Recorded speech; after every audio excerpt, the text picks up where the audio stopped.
सुरासुरा सेवित पाद पंकजा करे विराजत कमनीय पुस्तका विदेश्च पत्नी कमलासन प्रिया सरस्वती नृत्यतु वाची में सदा।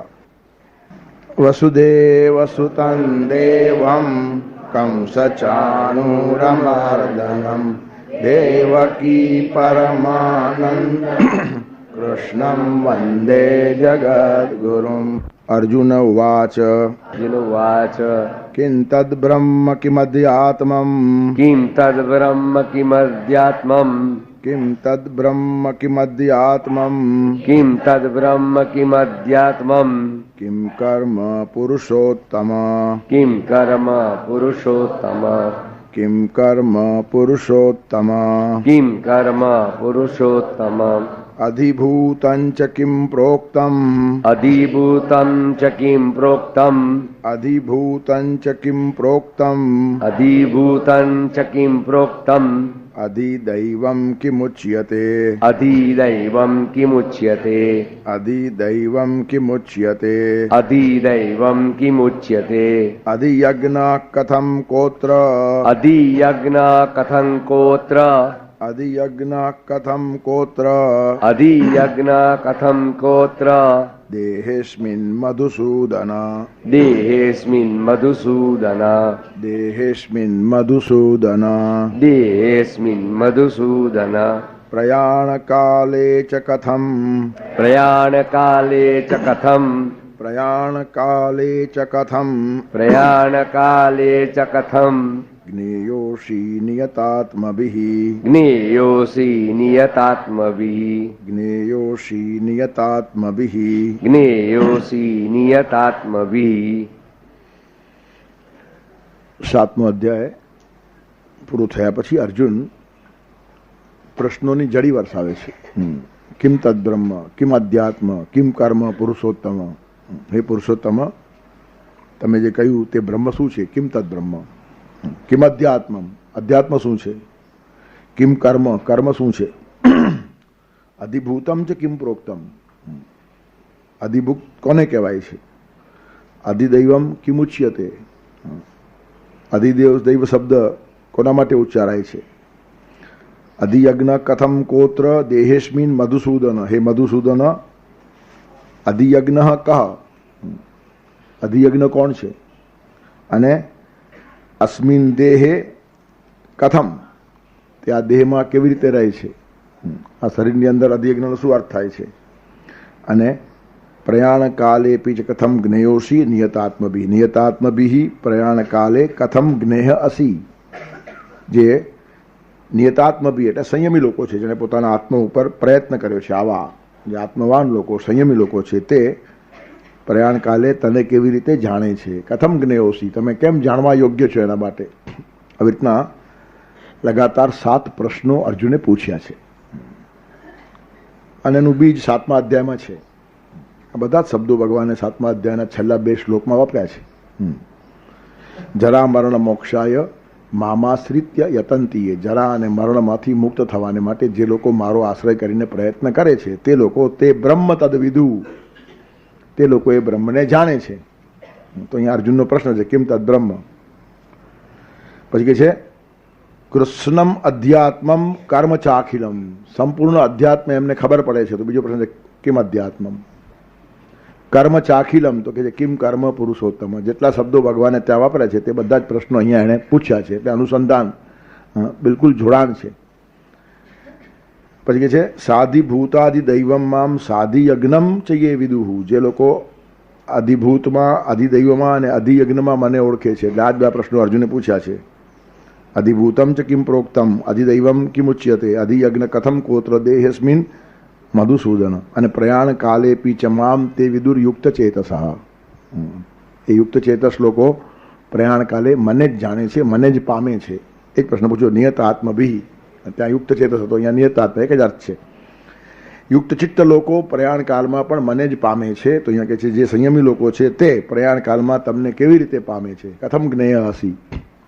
તેથી જે 6-7 વાતો ભગવાને કીધી છે તેનો ખુલાસો અહીંયા અર્જુન માગે છે. અને એક વાત તો એ પણ છે, અર્જુન કેટલો શાર્પ છે. જે વિષય મુકાયો છે તે બધો એના મગજમાં છે અને તરત પ્રશ્નો પૂછે છે. અને બીજું એક જોઈએ તો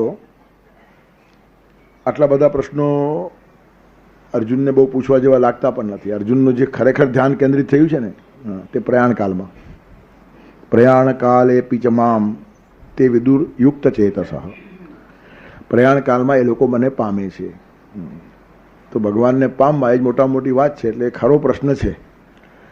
પણ આવો ડાયરેક્ટ પ્રશ્ન પૂછે તો એકદમ મુક્તિની લાલસા છે, અમને આમ છૂટી જવું છે, આવો કંઈ આરોપ આવે એટલે 5-7 આડા પ્રશ્નો પૂછીને પછી મૂળ વાત ઉપર આવે તો પેલી વાત પ્રગટ ના થઈ જાય. તેથી કિમ તદ બ્રહ્મ, કિમ અધ્યાત્મ, કિમ કર્મ પુરુષોત્તમ, આ બધા જવાબો ભગવાને ઓલરેડી આગળ આપેલા છે. કિમ કર્મ, કર્મ શું છે, આખો 3જો અધ્યાય કર્મયોગમાં કીધો છે. તેથી આ બધું કે નવી વાતો નથી. યજ્ઞનું પ્રકરણ પણ આખું 3-4 અધ્યાયમાં ખૂબ કીધું છે. યજ્ઞ ઉપર ભગવાન આટલું બધું બોલ્યા છે કે પ્રશ્ન નથી આવતો. ત્યારે આ બધી જ વાતો કહેવાયેલી છે અને છતાં અર્જુન ઘણા બધા પ્રશ્નો પૂછે છે. પ્રશ્ન પૂછવાના ઘણા બધા પ્રકાર હોય છે. આટલા બધા પ્રશ્નો જ્યારે અર્જુને પૂછ્યા ત્યારે એક વિષય એ પણ ઊભો થાય છે કે પ્રશ્ન પૂછનારા માણસો કેવા કેવા પ્રકારના હોય છે. ઘણા માણસો વક્તાનો કસ કાઢવા માટે પ્રશ્ન પૂછે. જોયું તો ખરા એને કેટલું આવડે છે. તેથી એ પ્રશ્ન એનો પોતાનો હોય જ નહીં, ઉછું ઉધારો ક્યાંકથી લાવેલો હોય. તેથી વક્તાનો કસ કાઢવા માટે પ્રશ્ન પૂછે. આવો પ્રશ્ન અર્જુનનો છે નહીં. એનું કારણ અર્જુનને ખબર છે હવે ભગવાન કેટલા મહાન છે તે. કૃષ્ણ ભગવાનનો કસ કાઢી લેવાને માટે પ્રશ્ન પૂછવો તે ભૂમિકા અર્જુનની નથી, પણ ઘણા લોકોની હોય. અને કેટલીક વાર વક્તા જવાબ આપ્યા પછી પણ કે આમ નહીં, આમ હોઈ શકે. તો એ પ્રશ્ન શા માટે પૂછ્યો? જેની પાસેથી જવાબ માગે છે તેને પાછો પોતે જવાબ આપવાનો પ્રયત્ન કરે છે. એનો અર્થ સવાલ પણ રેડીમેડ છે અને જવાબ પણ ક્યાંકનો રેડીમેડ છે. તેથી કેટલાક માણસો આવા ખિસ્સામાં સવાલ જવાબ લઈને ફરતા હોય. ત્યારે કહેવાનું તાત્પર્ય શું છે કે ઉછીના પ્રશ્નો પૂછનારા માણસો હોય. જેમ વક્તાનો કસ કાઢવાનો હોય તેમ પોતાની હોશિયારી બતાવવાની હોય. કેટલાક માણસોને કંઈ પ્રશ્ન ન હોય તો ઊભા થઈને પૂછે. એનું કારણ 200 માણસમાં આપણે કંઈક છીએ એમ તો ખબર પડે ને. બીજા કંઈને પૂછતા નહીં આવડે, પણ હું પૂછી શકું છું, આટલો હું બધા કરતાં શ્રેષ્ઠ છું.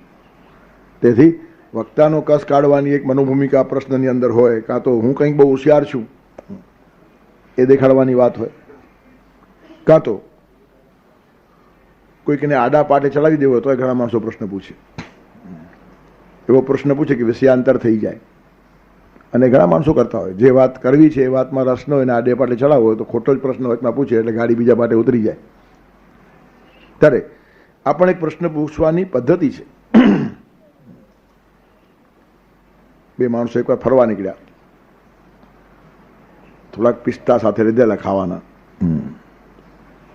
હવે એક ભાઈના મગજમાં એમ થયું કે આ પિસ્તા એક માણસ માટે પૂરતા છે, 2 ખાશું તો વેચાઈ જશે. ત્યારે વાતો કરતા બેઠા એટલે હળવેથી એણે પ્રશ્ન પૂછ્યો કે તારા બાપુજી બહુ સારા માણસ હતા? કે હા, બહુ સારા હતા. કેટલા વર્ષ થયા એમને ગુજરી ગયા? 10 વર્ષ થઈ ગયા. કેમ કરતા ગુજરી ગયા? અને આ વિચારો એકદમ ભાવમાં આવી ગયો. બાપાનું આખું જીવન, એની માંદગી, એની હોસ્પિટલની ટ્રીટમેન્ટ એ બધું ધીરે ધીરે કહેતો ગયો ને આ પિસ્તા ખાતો ગયો. હા, અને આની સ્ટોરી જ્યારે પૂરી થઈ ત્યારે 2-4 પિસ્તા ખાલી બચેલા. પછી આને પૂછ્યું તારા પિતાજી કેમ મરી ગયા? તો એણે શુદ્ધ કચ્છીમાં કહી દીધું પેપર તે પ્યા ને સા નીકળી ગયો. ઝાડ પરથી પડ્યા અને પતી ગયા. પાછું પિસ્તા ચાલુ એટલે 4 પિસ્તા પણ પહેલાને ખાવા દે નહીં. તેથી 40 પિસ્તા ખાઈ નાખ્યા પહેલાને વાતમાં રાખીને, ને છેલ્લા 4 બાકી રહ્યા તો પણ પ્રશ્નનો જવાબ નથી આપતો. એમાંથી 2 લેવાતા પાછા ભાગ પાડવા માટે. તારા બાપુજી કેમ મરી ગયા? ઝાડ પરથી પડ્યા ને પતી ગયા, ચાલ પિસ્તા ખા કે. હા, ત્યારે કોઈને આડે પાટે ચડાવવો હોય તો આવા પ્રશ્નો વચ્ચે મૂકી દો એટલે પેલો બિચારો ભાવમાં ક્યાંનો ક્યાં પહોંચી જાય. તેથી આ પણ એક પ્રશ્ન પૂછવાનું કારણ છે. અને વક્તાનો કસ કાઢવો, પોતાની હોશિયારી બતાવવાની, કોઈને આડે પાટે ચડાવી દેવાનો, કાં તો સમય પસાર કરવા માટે કેટલાક માણસો પ્રશ્ન પૂછે. બહુ વર્ષો પહેલાં એક ચિંતકના ઘરે એક ભાઈ આવ્યા કે મારા કેટલાક પ્રશ્નો છે ખાસ તમારા ઘરે એટલા માટે જ આવ્યો છું. પહેલાં બિચારા ભાવ માંગે, ઠીક ચલો પ્રશ્ન પૂછવા આવ્યો છે, બિચારો જિજ્ઞાસુ છે, બેસાડ્યો. 2-4 પ્રશ્નો પૂછ્યા એટલે આ એકદમ જવાબ આપવા લાગ્યો. હજી અડધો એક કલાક માંડ થયો એટલે પેલો કે હું જાઉં તો કે જવાબ હજી બાકી છે ને, તું ખાસ પ્રશ્ન પૂછવા આવ્યો છે, હું તને આટલા વિસ્તારથી સમજાવું છું. તો કે નહીં, હવે 3 વાગી ગયા, 3 વાગ્યાની મારી સિનેમાની ટિકિટ છે અને અહીંયા હું 2:30 વાગે પહોંચી આવ્યો, ત્યારે અડધો કલાક ક્યાં કાઢવા, તમારા ઘરે આવ્યો. હા, એટલે અડધો કલાક કાઢવા માટે પ્રશ્ન પૂછ્યા, પછી પ્રશ્ન પડતા મૂકીને દોડતો ભાગ્યો, કારણ કે 3 વાગે થિયેટરમાં એન્ટર થવાનું છે. તેથી સમય પસાર કરવા માટે પણ કેટલાક માણસો પ્રશ્નોત્તરી કરતા હોય, કશું કંઈ જાણવું હોય નહીં. તેથી પ્રશ્ન સાંભળ્યા પછી ડાયા માણસો તરત ઉત્તર આપવાના નાદમાં પડતા નથી, કારણ કે પ્રત્યેક પ્રશ્ન પૂછનારો જિજ્ઞાસુ હોય છે. આવી ભ્રાંતિમાં રહેવું નહીં. જૂના કાળમાં તપોવનની અંદર કોઈ પ્રશ્ન પૂછવા આવે એટલે ઋષિઓ કહે છે કે સંવત્સ, અમારા આશ્રમમાં પહેલાં 1 વર્ષ રહે, પછી તને પ્રશ્ન પૂછવાનો અધિકાર. આવ્યો ને પૂછે. આવી જાહેર પ્રશ્નોત્તરીઓ ભારતમાં નહીં હતી.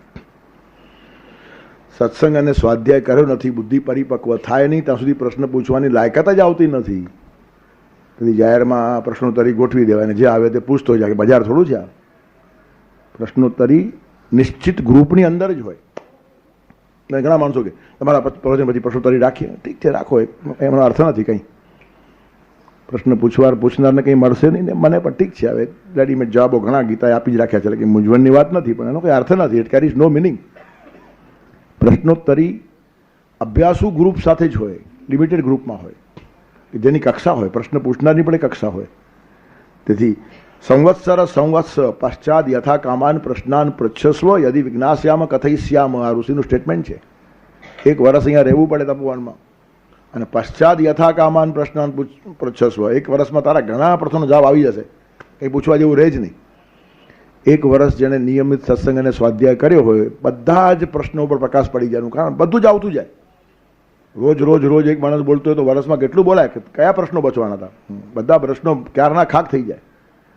પછી કોઈ એકાદ મનગમતો પોતાનો પ્રશ્ન મૂંઝવતો, અકળાવતો, જેનું વધારે ક્લેરિફિકેશન જોઈએ, આવો એકાદ પ્રશ્ન પૂછવાનો હોય.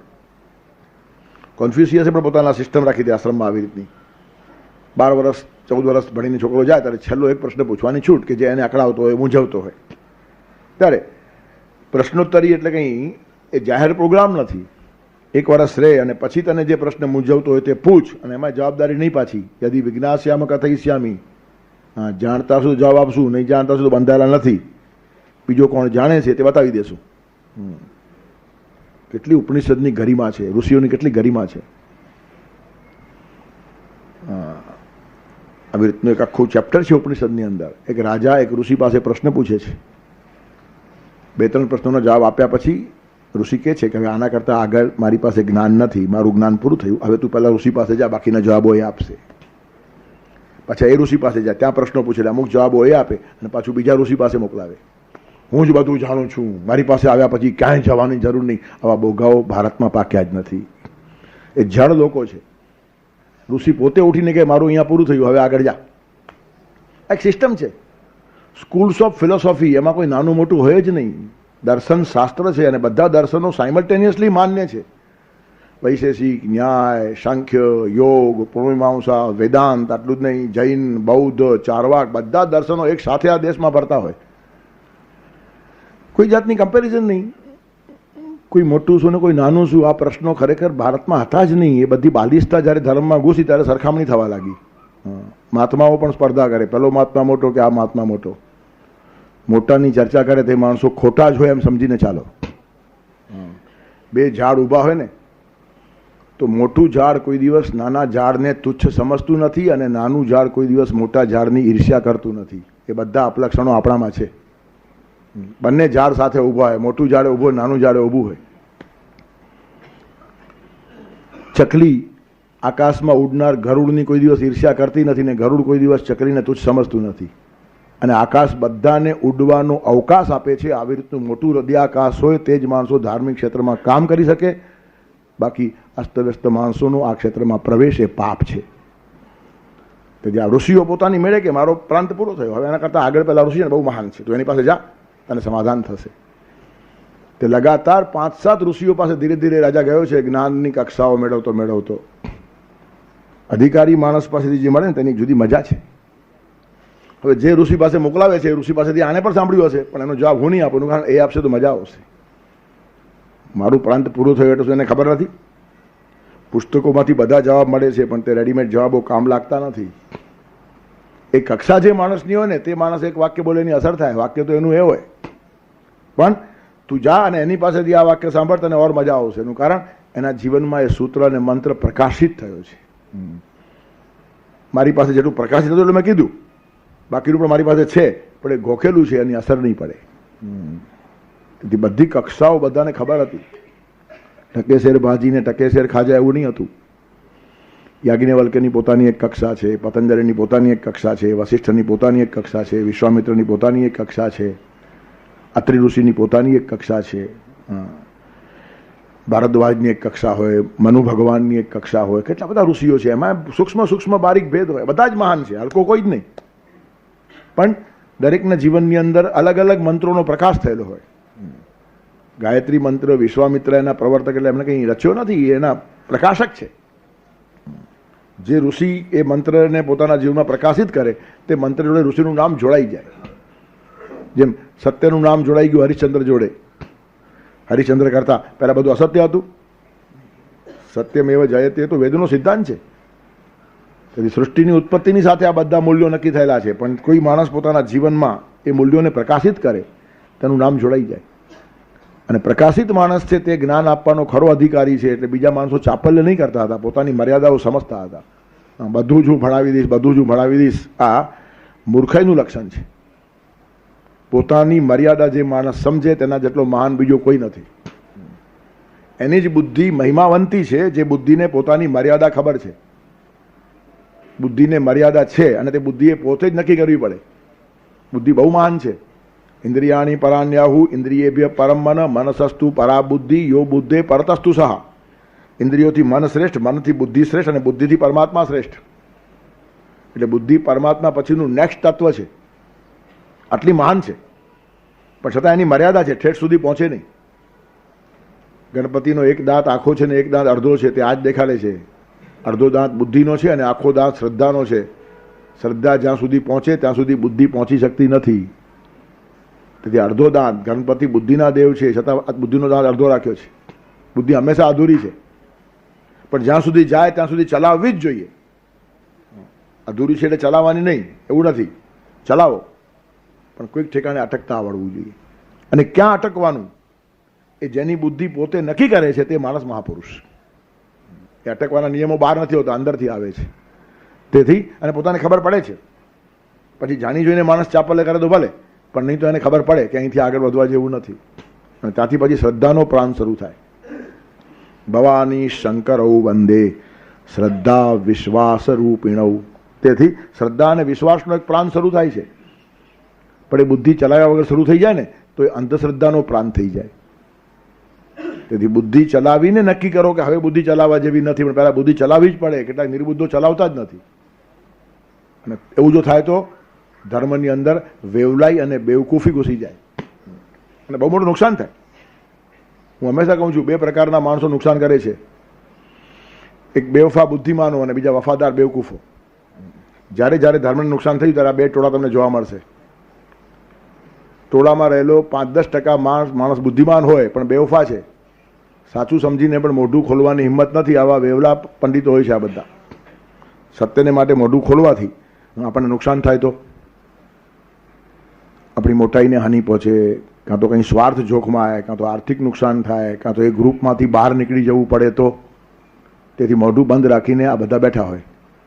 એટલે સમજે છે બધું પણ બોલતા નથી, એટલે બેવફા છે. એ વર્ગ નાનો હોય, હંમેશા મોટો ન હોય, 10% જ હોય. એ બેવફા બુદ્ધિમાન. અને બાકી 90% છે ને વફાદાર છે, પણ સાવ બેવકૂફ, કંઈ સમજે જ નહીં, ટોળાની જેમ દોડ્યા જ કરે. અને આ બે વર્ગોનો ધંધાદારી ધર્મગુરુઓને હંમેશા ફાયદો મળે, કાયમ. જે ધંધાદારી ધર્મગુરુઓ જમાવટ કરીને બેઠા છે એના ટોળામાં ઘૂસો તો આ બે વાત જોવા મળશે.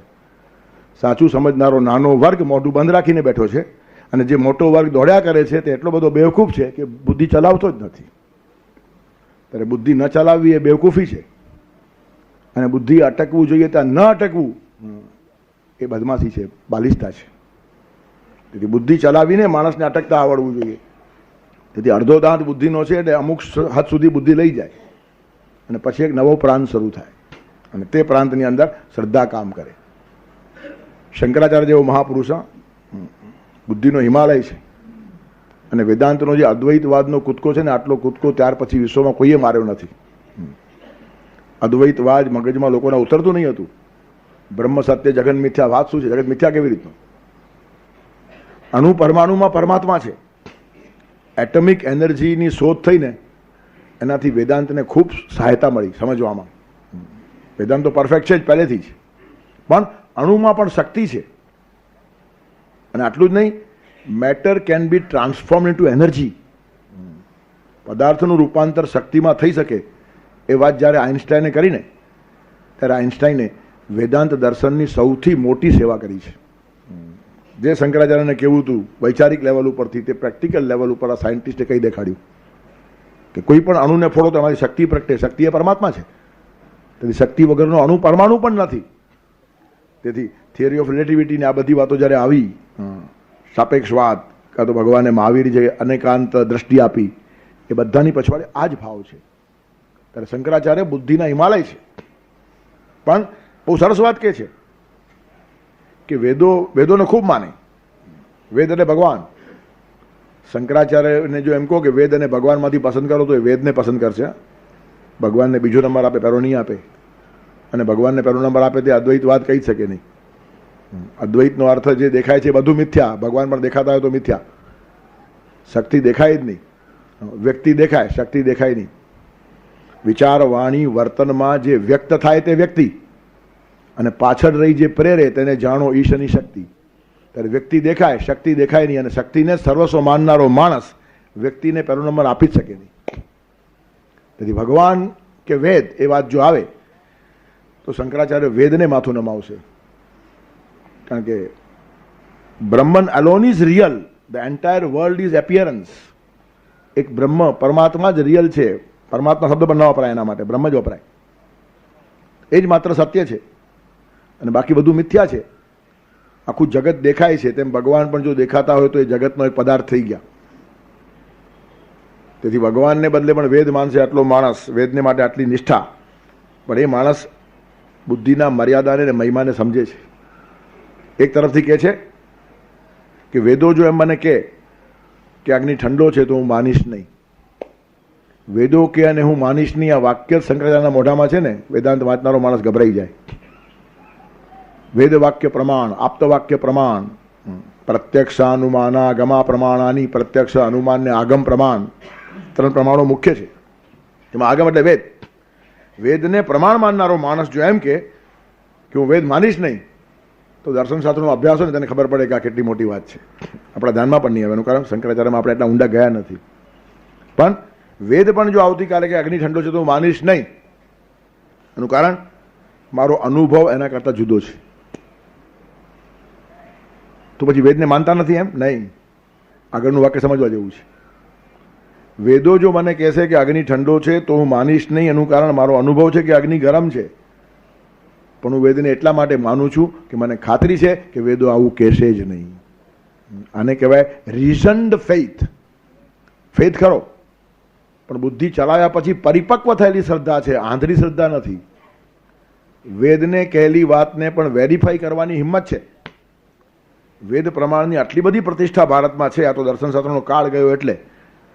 બાકી તમે વેદ જો રજૂ ન કરો ને, તમારી એક પણ વાત સાંભળે ને, એનું નામ ભારત.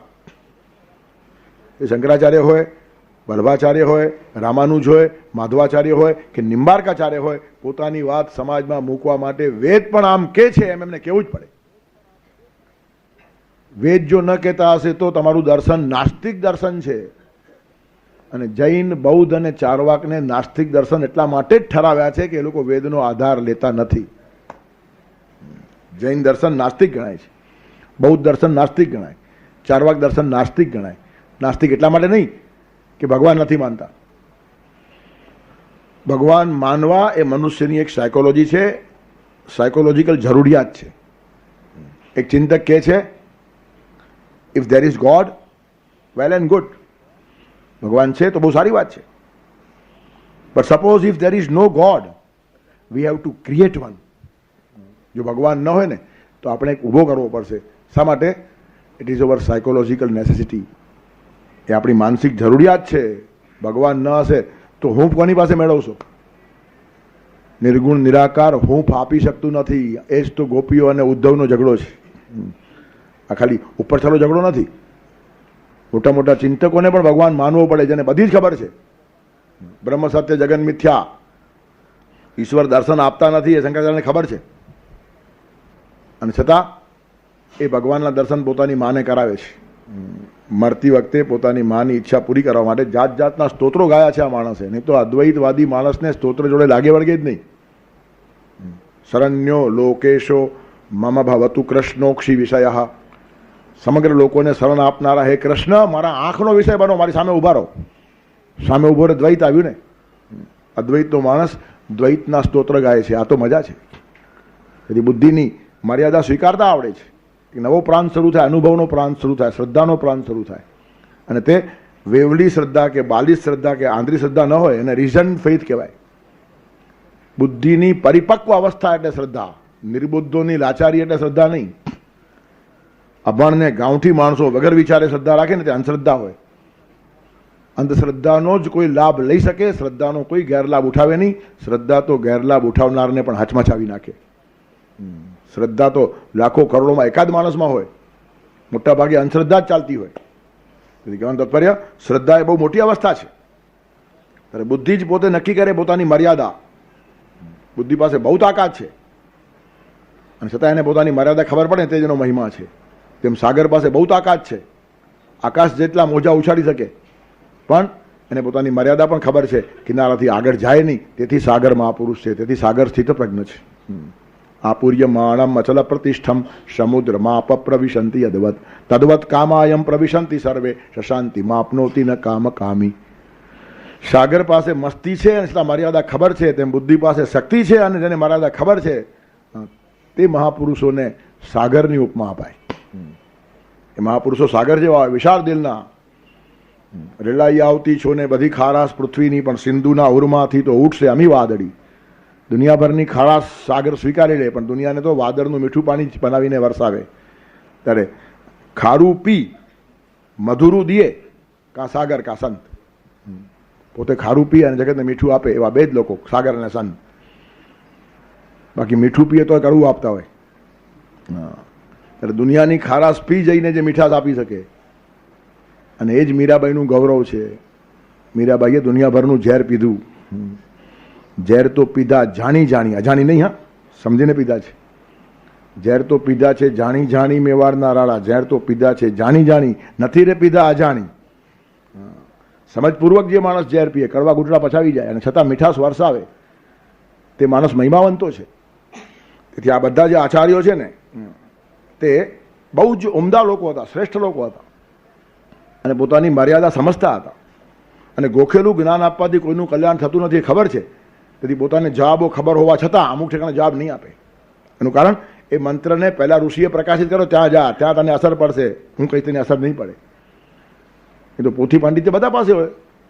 જે ઋષિએ રાજાને બીજા ઋષિ પાસે મોકલાવે છે તેને કંઈ સવાલના જવાબ નહોતા આવડતા, પણ એ સવાલના જવાબ જુદા અને જીવનમાં નિર્માણ થયેલા જવાબો જુદા છે. તેથી વાણીનો જે પ્રભાવ પડે છે ને, તેની પછવાડે જીવનનું પીઠબળ હોય છે. તપસ્વી વાણી તો જીવનતણો આધાર માગે છે. વાણીને તમારા જીવનનો આધાર જોઈએ છે, અને તે તૈયારી આજે બહુ ઓછા લોકોની છે. હમણાં એક વિચારકે બહુ સરસ વાત મૂકેલી કે કોઈ પણ સર્જન એના સર્જકથી મોટું હોઈ શકતું નથી. કોઈ માણસ કવિતા લખે, લેખ લખે, નિબંધ લખે, વાર્તા લખે, ચિંતનની વાતો લખે, પણ એના ચિંતનમાં જે તાકાત છે તે એ માણસ કરતાં વધારે નહીં હોય. એટલે એ માણસ જો બટકો હશે તો ગમે એટલા મોટા વિચાર કહેશે, એની શક્તિ વધે નહીં. તમારા વિચારની શક્તિ વધારવાને માટે તમારી પોતાની તપશ્ચર્યા જરૂરી છે. જે મહાવીરે કીધેલું છે તે મહાવીર પછી ઘણા માણસોએ કીધું છે. બુદ્ધ ભગવાને કીધું છે તે બુદ્ધ કરતાં પહેલાં બી ઘણા લોકોએ કીધેલું છે. તો શા માટે કેટલીક વાતો બુદ્ધની જ કહેવાય છે? અહિંસા તો મહાવીરની, કરુણા તો બુદ્ધની, પ્રેમ તો ભગવાન કૃષ્ણનો જ. કૃષ્ણ કરતા પહેલા પણ લોકોએ પ્રેમ કર્યો છે, પછી પણ કર્યો છે, આજે બી આઈ લવ યુ એમ લવ કરનારા ઘણા માણસો છે. પણ જીવનનું જે પીઠબળ છે ને, તે વિચારને ચિરંતન બનાવે છે. ત્યારે તપસ્વી વાણી તો જીવંતનો આધાર માગે છે, અને નહીં તો શબ્દો મોટા મોટા કેવળ ભાર લાગે છે. કેવળ મોટા શબ્દોથી ઉપદેશ થાય નહીં, માણસ ગૂંચવાઈ જાય, ઉલટાનો વધારે કન્ફ્યુઝ થાય. અને જેના જીવનમાં વાત પછી છે ને એટલી સરળતાથી વાત કહી નાખે કે તમને અગવડ થાય જ નહીં. મોટી મોટી વાતો બહુ સહેલાઈથી સમજાઈ જાય. મને આજ છે, આજથી 30-35 વર્ષ પહેલાં કોઈ બે લોકોનો ઝઘડો થયો. વાત બહુ આગળ વધી ગઈ, ઝડપ આવી ગયું બંનેમાં. આ મારું કયું માનતો નથી, ફલાણો આમ છે તેમ છે. ત્યારે મારા બાપુજીએ 1 જ મિનિટમાં એનું સોલ્યુશન આપ્યું. એમણે કીધું આગ્રહ બહુ રાખે તે માણસ ખોટો. બંને માણસને પોતાની વિચારધારા છે, બંને પોતાની રીતે આગળ વધે છે. સાચું ખોટું કોણ કાર નક્કી કરશે. અને પછી એક સરસ વાત કીધી કે બોરીબંદરથી જે ડ્રાઈવર ગાડી ઉપાડે એ ગાડી કલ્યાણ સુધી લઈ જાય, પણ એ ડ્રાઈવર જો આગ્રહ રાખે કે ગાડીમાં બેસનારા બધા જ માણસો મારી જોડે કલ્યાણ આવે તો ગાડી ચલાવીશ, તો ગાડી ચાલે ખરી? તું ગાડી ચલાવ, પછી કોઈ થાણા સુધી આવશે, કોઈ ઘાટકોપર સુધી આવશે, કોઈ દાદર સુધી આવશે, કોઈ મસી બંદર બી ઉતરી જાય, અને આટલું જ નહીં કોઈ વીટી ઉપર ચડીને પાછો ઉતરી જાય, આમાં જવું નથી, બીજી ગાડીમાં જશે. ચડતાની સાથે માણસો ઉતરી જાય. હવે આગ્રહ છોડી દેવાની વાત છે. આની ગાડી કલ્યાણ તો જ પહોંચે જો બધાની ઝંઝટમાં નહીં પડે તો. પણ જેટલા માણસો ગાડીમાં બેસે છે બધા જો કલ્યાણ સુધી આવતા હોય તો જ હું ગાડી ચલાવું, તો એ મૂર્ખાઈ છે. તેમ બધા જ લોકો હું કહું તે માને, આવી રીતનો જે આગ્રહ રાખે તેના જેવો મૂર્ખ માણસ બીજો કોઈ નહીં. પેલા બંને માણસો હસી પડ્યા અને ચાલ્યા ગયા. એક નાનકડા વાક્યમાં મોટું કામ પતી ગયું. ત્યારે જડતા છે ને બહુ ભયંકર છે. જેમ ગયા વખતે મેં કીધું ને, ઘણા ઘરોમાં સવારના જાગવા ઉઠવામાં ઝઘડા થાય, પણ આપણે આપણા સૂત્રોનો અર્થ સમજતા નથી. સૂત્ર એમ કીધું છે, રાત્રે વહેલા જે સુવે વહેલા ઉઠે વીર. એમ કહ્યું છે, રાત્રે મોડા જે સુવે વહેલા ઉઠે વીર. હવે આટલી સમજણ આવે તો કેટલા ઝઘડા ઘટી જાય. મોટા ભાગના મને પેરેન્ટ્સ મળે આમ જ કે અમે 4 વાગે ઉઠીએ ને 5 વાગે ઉઠીએ ને આજના છોકરાઓ 7-8 વાગ્યા સુધી પડ્યા હોય છે. બરાબર છે, બિચારા 12 વાગે 1 વાગે સુવે છે, તમે 7 કલાક ગણો ને. 12 વાગે સુધા પછી 7 વાગે ઉઠતો હોય તો બહુ પરફેક્ટ માણસ છે. 7 કલાકની ઊંઘ જોઈએ જ. 1 વાગે સુતો હોય તો 8 વાગે ઉઠે, 9 વાગે સુતો હોય 4 વાગે ઉઠે, 9 ને 3 12 ને 4. અને ઉલટાનું વધારે આગળ વધીને કહું, 9 થી 12ની ઊંઘ ખરી ઊંઘ છે. 12 વાગ્યા પહેલાની 1 કલાકની ઊંઘ ઇઝ ઇક્વલ ટુ 12 વાગ્યા પછીની 2 કલાકની ઊંઘ. એટલે જે લોકો મોડા સુવે છે ને એ બિચારા ઊંઘનો ખરો આનંદ પણ ગુમાવે છે. 12 વાગ્યા પછીની ઊંઘમાં અડધો આનંદ મળે, એટલે 7 કલાક સુઈને પણ 3.5 કલાકની સ્ફૂર્તિ આવે છે. અને 9 થી 12 વાળો 6 કલાકનો આનંદ 3 કલાકમાં લઈ લે છે. તેથી એને 3 વાગે ઉઠવું બહુ સરસ છે. 9 થી 12માં 6 કલાકની સ્ફૂર્તિ મળે ને બાકી 3 કલાક બીજા, એટલે 9 કલાકનો 4 મેં માણસ લે છે 6 કલાકની અંદર. પણ એ જો થોડું થિંકિંગ હોય તો કેટલા પ્રશ્નો મટી જાય. એ તો કારણ વગરના આ જ લાગ્યું પડ્યું હોય. એકવાર પોતે ઉઠી ગયું તો બીજાને સુવા જ નથી પાછા, ગોદા માર્યા જ કરે, ઉઠ ઉઠ ઉઠ. હા, ત્યારે કહેવાનું તાત્પર્ય શું છે, આ તો એક સામાન્ય પ્રસંગ, પણ બીજા બધા પ્રસંગ જો તો આમાં આવવું જોઈએ.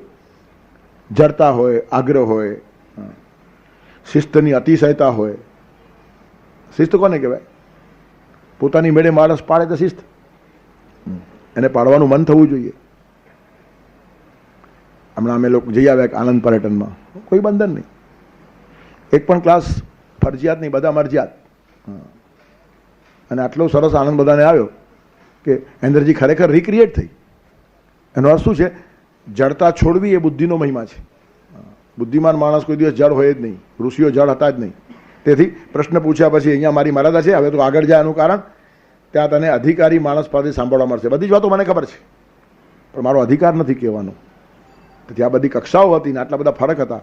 હવે ટકેસેર ભાજી થયું છે. અને આટલું જ નહીં, અમારી વાણી પછવાડે જીવનની તપશ્ચર્યા ન હોય તો ન હોય, એમાં શું છે? એટલે પોતાની નબળાઈનું સમર્થન ચાલે છે. એક કવિએ ત્યાં સુધી લખ્યું છે કે કવિનું જીવન કેવું હતું જાણીને શું કામ છે.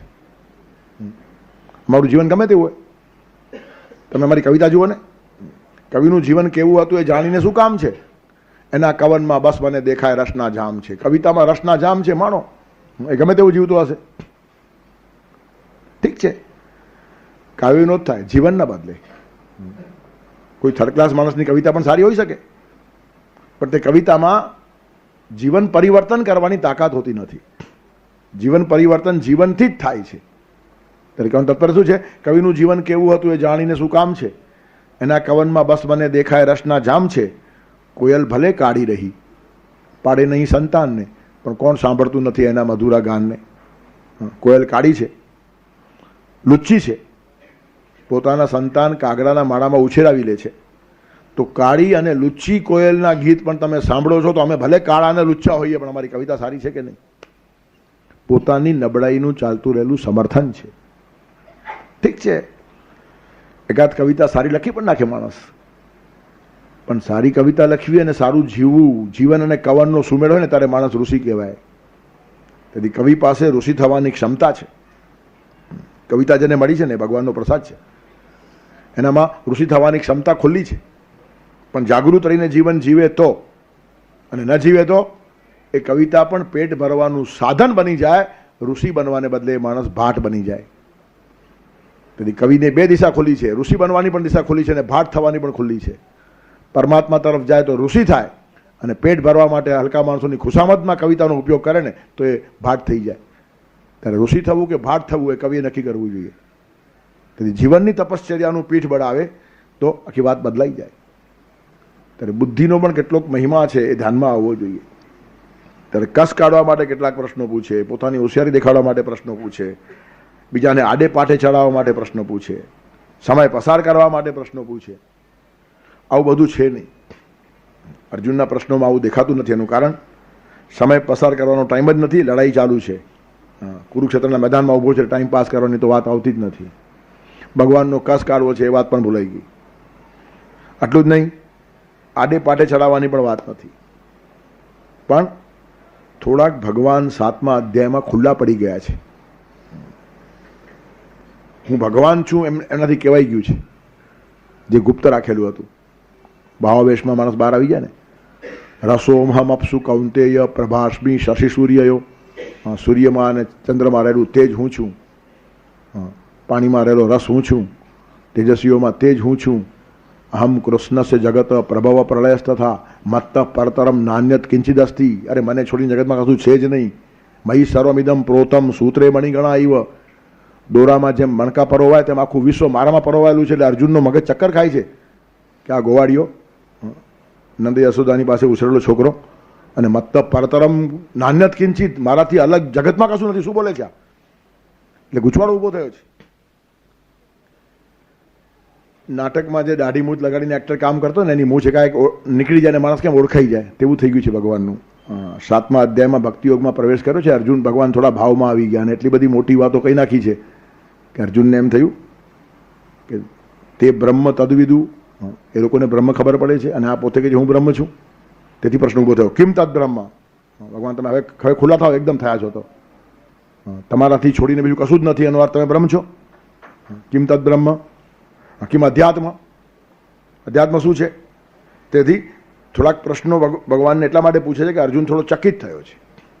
કસ પણ કાઢવો નથી, હોશિયારી બતાવવી નથી, ટાઈમ પસાર કરવો નથી, આડે પાડે ચડાવવો નથી, પણ ચકિત થઈને પ્રશ્ન પૂછે છે કે આ શું બોલે છે આ માણસ, જેને હું સખા માનતો હતો અને અર્જુનની કબૂલાત છે. 11મા અધ્યાયમાં જ્યારે વિશ્વરૂપ ભગવાન ખરેખર દેખાડે છે ને ત્યારે તો અર્જુન પાગલ થઈ ગયો છે કે હું શું માનતો હતો અને અત્યાર સુધી એ મારો સખા છે. સખેતી મત્વા પ્રસભમ્ય દુક્તમ, હે કૃષ્ણ હે યાદવ હે સખેતી. માફી માગે છે. અજાનતા મહિમાનંત વેદમ મયા પ્રમાદાત પ્રણયેન વાપી. પ્રમાદથી કે પ્રણયથી, પ્રેમથી તમારા મહિમાની મેં અવગણના કરી હશે. અર્જુને કૃષ્ણ ભગવાનના ખભા ઉપર થાપી પણ મારી હશે, કેમ દોસ્ત કેમ છે? હવે ખબર પડી કે આ તો ક્યાં છે ને હું ક્યાં છું. વિરાટ સ્વરૂપ જોયા પછી ચક્કર આવે ભલભલાને. તે થોડાક ભગવાન અહીંયા ખુલી ગયા છે, પછી તો એકદમ ખુલ્યા. વિભૂતિ યોગમાં પણ ખુલ્યા અને વિશ્વરૂપમાં તો ખુલ્લું આખું પોતાનું રૂપ દેખાડ્યું છે. પણ ગમે એટલું તેજ છુપાવો પણ તેજ છુપતું નથી. તેથી ભગવાન ગમે એટલા છુપાઈ રહે છે પણ ધીરે ધીરે તેજ પ્રગટ થવા લાગ્યું 7મા અધ્યાયથી. પછી એમાં ક્લાઇમેક્સ આવી છે 11મા અધ્યાયમાં. પણ અર્જુન થોડો ચકિત થયો છે. અહમ કૃષ્ણ જગત પ્રભવ પ્રલય થતા, જગતનો પ્રભાવ હું છું, જગતનો પ્રલય હું છું, મારા સિવાય કશું છે જ નહીં, બધું મારામાં પરોવાયેલું છે. અને મામાશ્રિત યતંતીએ, જે લોકો મારો આશ્રય કરીને આગળ વધે છે ને તે લોકોને જ બધો વિકાસ થાય છે. જરા મરણ મોક્ષાય મામાશ્રિત યતંતીએ, મારો આશ્રય કરીને જે પ્રયત્ન કરે છે તે સફળ થાય છે. અને તેથી પછી અર્જુન થોડાક પ્રશ્નો બહુ સ્પષ્ટતાથી પૂછે છે. કિમ તદ્બ્રહ્મ, કિમ અધ્યાત્મ, કિમ કર્મ પુરુષોત્તમ, અધિભૂતમ ચ કિમ પ્રોક્તમ, અધિદૈવમ કિમુચ્યતે. બ્રહ્મ ખરેખર શું છે, અધ્યાત્મ ખરેખર શું છે, કર્મ શું છે, અધિભૂત કોને કહેવાય છે, અધિદેવ કોના માટે વપરાય છે, અત્ર અધિયજ્ઞ ક, અહીંયા અધિયજ્ઞ કોણ છે, અને હે મધુસૂદન અસ્મિન દેહે કથમ, એ અધિયજ્ઞ આ દેહમાં કેવી રીતે રહે છે, કથમ, અને નિયતાત્મ બી પ્રયાણ કાલે કથમ જ્ઞેહ હસી. જે લોકો સંયમી છે, યુક્ત ચેતા, તમે શબ્દ જે વાપરો છે, તે લોકો પ્રયાણ કાળમાં તમને કેવી રીતે જાણે છે, આ બધું મારે જાણવું છે. હવે અર્જુન ચકિત થઈને ભલે પૂછતો હશે, પણ આ બધા પ્રશ્નો આપણને ઉપયોગી છે. અર્જુનને આ પ્રશ્નના જવાબ જોઈતા નથી, એ ભગવાનને ખબર છે. અને ભગવાન જવાબ આપે છે ને, એ બધા જ પ્રશ્નોના જવાબ એક એક શબ્દમાં આપે છે. અક્ષરમ બ્રહ્મ પરમમ સ્વભાવો અધ્યાત્મ ઉચ્યતે, સીધું એક શબ્દમાં. અક્ષરમ બ્રહ્મ પરમમ, જવાબ પૂરો. સ્વભાવો અધ્યાત્મ ઉચ્યતે, જવાબ પૂરો. એનું કારણ ભગવાનને ખબર છે અર્જુનની નજર ક્યાં છે. અર્જુનની નજર એક જ પ્રશ્ન ઉપર છે, પ્રયાણ કાલે ચ કથમ જ્ઞેયોશી નિયતાત્મભી. અને એને બેઝમાં રાખીને આખો અધ્યાય કીધો છે. 6 પ્રશ્નના જવાબો એક એક શબ્દમાં આપ્યા છે, અને 7મા પ્રશ્નને પકડીને આખો અધ્યાય ભગવાને કીધો. એનું કારણ ભગવાનને પણ પકડ છે સામેના માણસને શું જોઈએ છે. પ્રશ્ન માણસ ગમે તે પૂછે, પણ એનો હેતુ શું છે તે પકડી લેવાની ક્ષમતા ભગવાનમાં તો હોય જ, અને કોઈ પણ જવાબ આપનારામાં હોવી જોઈએ.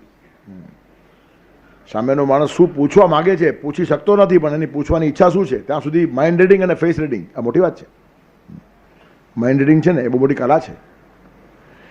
માણસ બોલતો હોય એક, એની પાછળ શું છે. ઘણા હોશિયાર માણસો કે તું વાત ગમે તે કે હું જાણું છું તારા મનમાં શું છે. એ વ્યવહાર ડાયો માણસ કહેવાય. જેમ વ્યવહાર ડાયા કેટલાક માણસો હોય ને, તેમ અધ્યાત્મ ડાયા કેટલાક માણસો હોય. વ્યવહાર ડાયાને વ્યવહારની વાત ખબર પડે, અને અધ્યાત્મ ડાયો માણસ છે તેને અધ્યાત્મની વાત ખબર પડે કે સામેના માણસની ખરી માનસિક જિજ્ઞાસા શું છે. છોકરાને સિનેમા જોવા જવું હોય ને,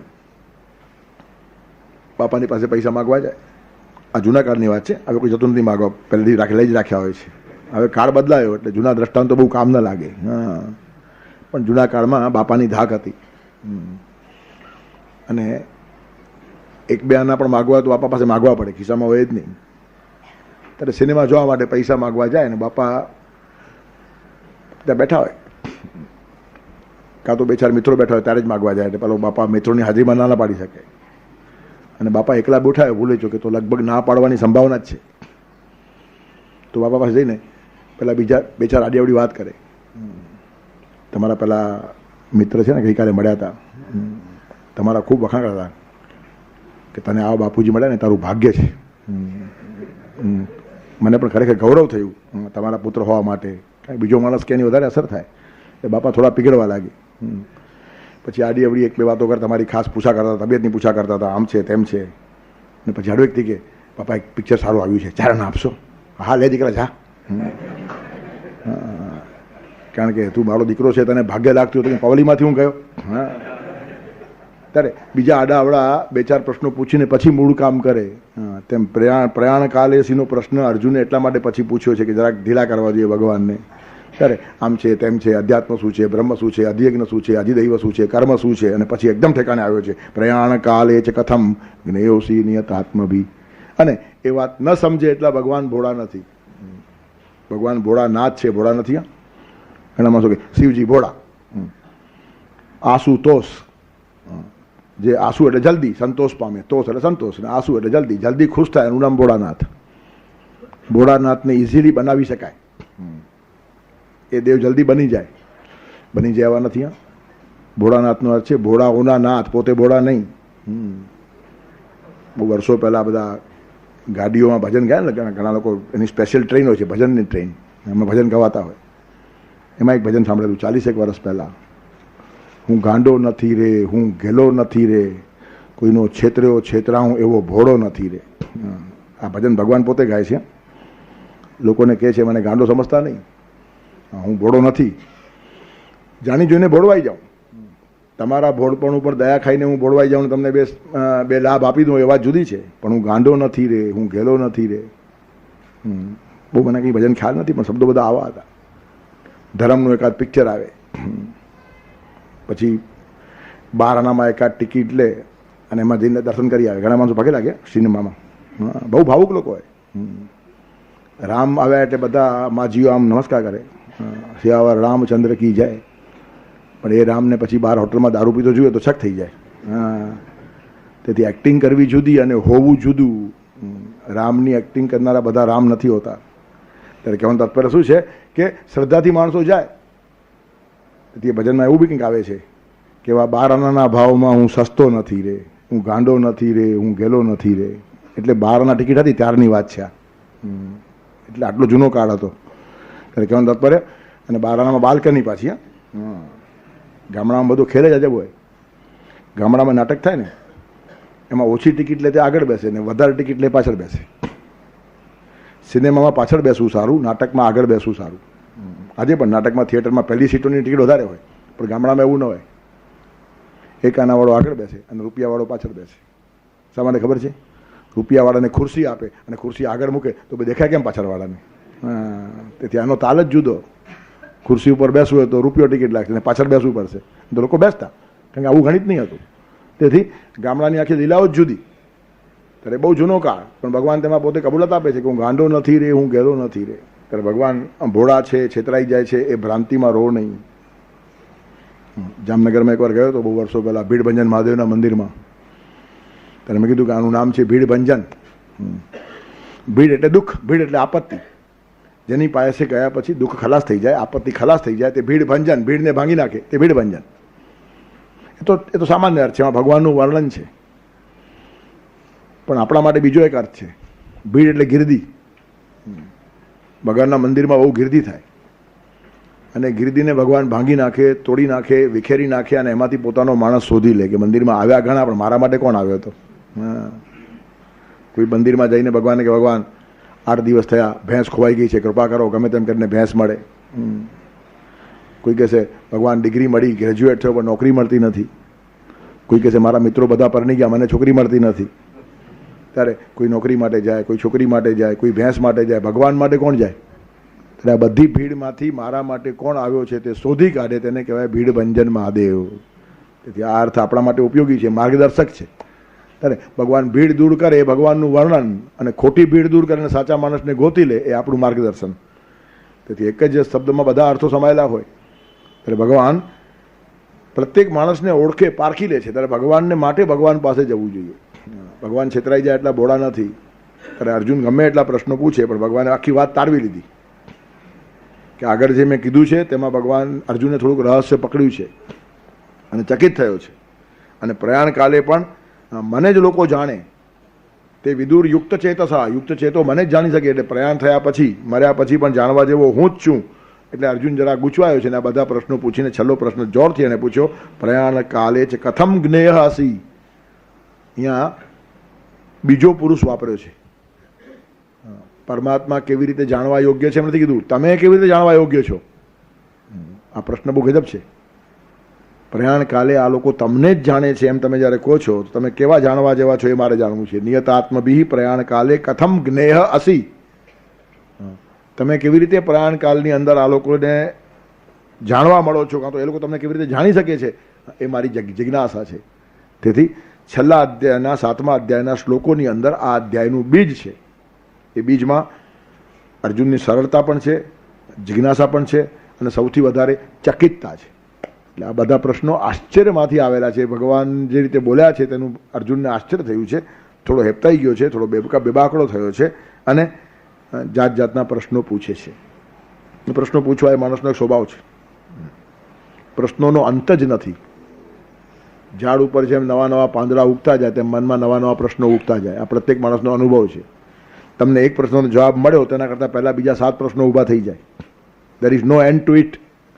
તેથી કૃષ્ણ જેવો અધિકારી માણસ હોય તો તમારા પ્રશ્નો સમે, નહીં તો પ્રશ્નમાંથી પ્રશ્ન ઉઠે, પ્રશ્નમાંથી પ્રશ્ન ઉઠે અને છેડો આવે જ નહીં.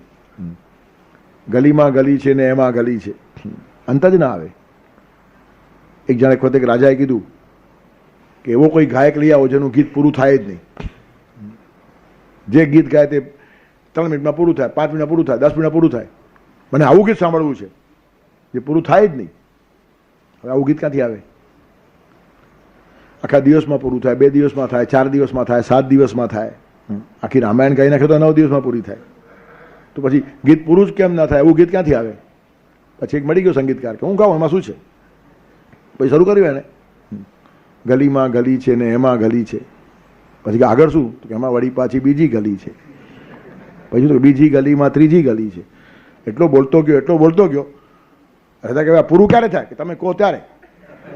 બાકી આ ગલીઓ પૂરી થાય જ નહીં. હા, ગલીમાં ગલી છે ને એમાં ગલી છે ને એમાં વળી પાછી ચોથી ગલી છે, ચોથી ગલીમાં પાંચમી ગલી છે. લગાવો. આ પ્રશ્નોનું આવું છે, ગલીમાં ગલી છે ને એમાં ગલી છે. તેથી ભગવાન પૂરું કરે તો જ પ્રશ્નો પૂરા થાય, નહીં તો કોઈના પ્રશ્નો સમયા નથી. એક માણસના જીવનમાં પ્રશ્નો છે અને પ્રશ્નોનું સમાધાન ઈશ્વર સિવાય થતું નથી. મામા શ્રીત્ય યતંતીએ, ઈશ્વરને શરણે જાય તેના જ પ્રશ્નો સમી જાય, નહીં તો બધી ગલીઓ ઘણી પડી છે. વ્યવહારના પ્રશ્નો હોય, આર્થિક પ્રશ્નો હોય, સમાજના પ્રશ્નો હોય, રાષ્ટ્રીય પ્રશ્નો હોય, વૈયક્તિક પ્રશ્નો હોય, માનસિક પ્રશ્નો હોય, આધ્યાત્મિક પ્રશ્નો હોય. પ્રશ્નોની પરંપરા એટલે માણસ. પ્રશ્ન ઉપસ્થિત કરતો પોતે, અટવાતો માર્ગે ગોતે, નથી એના સમૂહ કોદાન આદાન રમકડું માટીનું. એવું રમકડું ભગવાને બનાવ્યું છે કે પોતે જ પ્રશ્ન ઊભા કરીને પોતે જ ગૂંચવાય. તેથી પ્રશ્નોની પરંપરા જ ચાલે. અને જ્યાં સુધી પ્રશ્નોથી તરબતર મગજ છે ત્યાં સુધી જવાબ મળતો જ નથી. એનું કારણ પ્રશ્નો નીકળી જાય તો જવાબ અંદર ઘૂસે ને. પ્રશ્નના જવાબ મેળવવાની કોશિશ જ પ્રશ્નમાં બાધક છે. પ્રશ્નો સમી જાય ધીરે ધીરે, અને જે દિવસે પ્રશ્નો બંધ થઈ જાય અને પ્રતીક્ષા શરૂ થાય ને તે દિવસે જવાબ વહેવાની શરૂઆત થઈ જાય. અને એટલે જ બુદ્ધિ અટકવું પડે. બુદ્ધિને પ્રશ્નો પૂછવાની ટેવ છે, અને એ બુદ્ધિની મર્યાદા નક્કી થાય પછી કશું પૂછવા જેવું રહે જ નહીં. પછી એક કાળ એવો આવે પૂછવાનું બંધ થઈ જાય અને વગર પૂછે જવાબો મળતા જાય. તેથી અવચને અને પ્રવચન ગુરુસ્તુ મૌનમ વ્યાખ્યાનમ શિષ્યા સંછિન્ન સંશયા. ગુરુ વ્યાખ્યાન કરતા નથી અને શિષ્યોને સંશય રહેતા નથી. બે જણા બેઠા હોય અને પ્રવાહ વૈચારિક પોતાની મેળે શરૂ થઈ જાય. તેથી પ્રશ્નો જવાબમાં બાધક છે એ સમજવા માટે બહુ ઊંડા જવું પડે. જેટલા પ્રશ્નો આપણને ગૂંચવે છે એટલા પ્રશ્નોથી મગજ ભરેલું છે. મગજમાં જવાબને ગૂંચવા જગા જ નથી. તેથી પ્રશ્નો કરતાં પ્રતીક્ષા એ બહુ મોટી વાત છે. અમુક કક્ષા એવી આવે જ્યારે પ્રતીક્ષા જ કરવાની. તમે ખાલી બારણું ખુલ્લું રાખો અને પવન કેવી રીતનો આવી જાય પોતાની મેળે, તેમ જવાબ પોતાની મેળે આવે. બુદ્ધિના બારણા ખોલી નાખો. પ્રશ્ન છે ને આંટીગુટી છે, આંટીગુટી ગૂંચવે. માત્ર બારણા ખુલ્લા રાખો અને પછી જો જેમ પવન આવે છે ને એમ પ્રત્યુત્તરો આવશે. પણ ત્યાં સુધી પ્રશ્નો રહેવાના જ છે. અને કૃષ્ણ જેવો માણસ સામે ઊભો તો પણ અર્જુનના મગજમાં કેટલા બધા પ્રશ્નો છે. પછી છેલ્લે બધા પ્રશ્નો બંધ થાય છે. ગીતા પૂરી ત્યારે નષ્ટો મોહ સ્મૃતિર્લબ્ધા તત્પ્રસાદાન મયા અચ્યુત. હવે મારે કંઈ પૂછવું નથી. નષ્ટો મોહ, મોહ ખલાસ થયો. હવે સ્મૃતિ જાગૃત થઈ ગઈ પોતાની મેળે. પણ તમારા કૃપાથી તત્પ્રસાદાન મયા અચ્યુત સ્થિતોસ્મી ગત સંદેહ. હવે કોઈ સંદેહ નથી. હવે કરીશ્ય વચનંત. હવે અવસ્થા સુધી પહોંચવાનું છે.